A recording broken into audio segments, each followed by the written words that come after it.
Hi, this is Marty from Photoshop Arthouse. Today, I'm going to show you how to create the look of crop circles.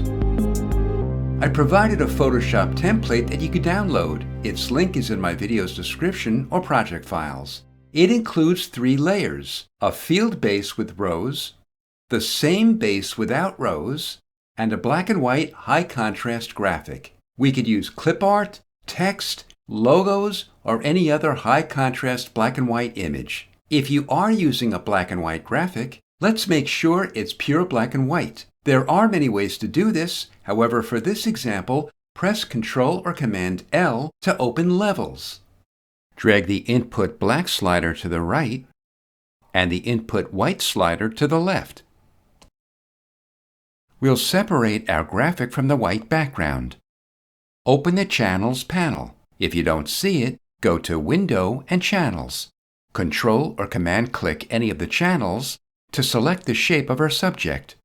Open back the Layers panel and press the Delete key on your keyboard to delete the white background. Deselect it by pressing Ctrl or Command D. Hide the middle layer to reveal the field base below it. Next, we'll resize and warp our subject shape to conform to the perspective of the rows in the field. We could use the vanishing point feature, but for this example, it's just quicker to use our transform tool. Press Ctrl or Command T. Go to a corner and press and hold Alt or Option as you drag your subject in or out. Go to a bottom corner and press and hold Ctrl-Alt-Shift on Windows or Command-Option-Shift on a Mac as you drag it out. This pulls out the bottom of both sides the same distance at the same time. To reposition it, go inside the Transforms bounding box and drag it. Notice the angle of the row on the right side is greater than the angle of the row on the left, so we'll make the right side of our subject have a greater angle as well to match the perspective of the field. To do this, go to the right bottom corner of the bounding box and press and hold Ctrl or Command plus Shift as we drag it out. Pressing Shift as we dragged it kept the bottom perfectly horizontal. Continue to finesse its position, size, and angle until it looks good to you. If you want to drag the top to the left or the right, go to the top middle anchor point and again press and hold Ctrl or Command plus Shift as you drag it. Then press Enter or Return. Make the middle layer active and make a copy of it by pressing Ctrl or Command J. Make all the layers visible. Ctrl or Command click the subject to select its shape. Hide the layer and click the Layer Mask icon to make a layer mask of the selection next to the copy of the field with no rows. Make that layer active. Change its blend mode to multiply and reduce its opacity to 50%. Next, we'll feather or blur the layer mask to make its edges blend better with the field. To do this, click the Layer Mask to make it active, and in the Properties panel, feather it 2 pixels. Feather is essentially blurring the layer mask, while Density adjusts its transparency. We'll make a composite snapshot of our image by pressing Ctrl-Alt-Shift-E on Windows or Command-Option-Shift-E on a Mac. Ctrl or Command-click the layer mask to select its shape. Press Ctrl or Command-J to cut and copy the field that's inside the selection. Now that we have the field with no rows inside the shape of our subject, we can hide these 2 layers. Hide the original field base with no rows to reveal the layer below it, which is the field base with the rows. Double-click an empty area of this layer to open its Layer Style window. Click Bevel and Emboss.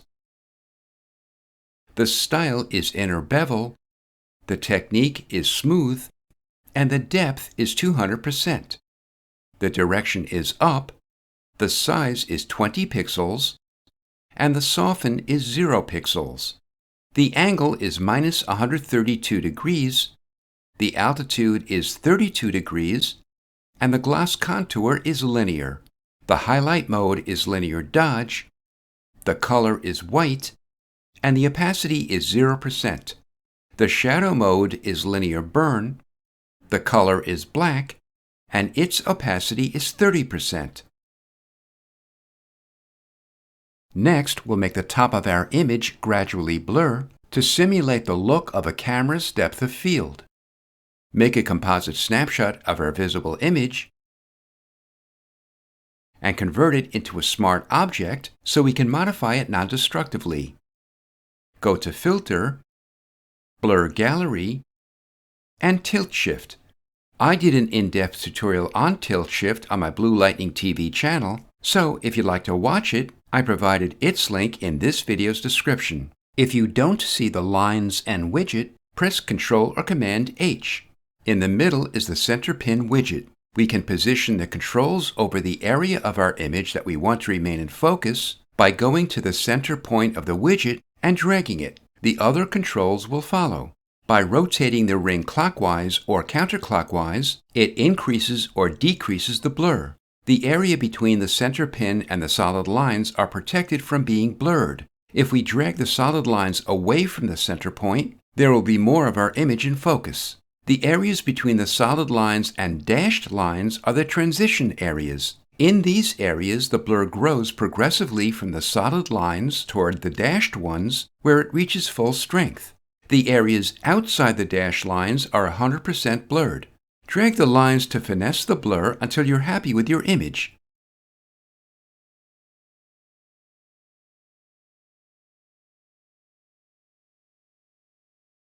Then, at the top, click OK. This is Marty from Photoshop Arthouse. Thanks for watching.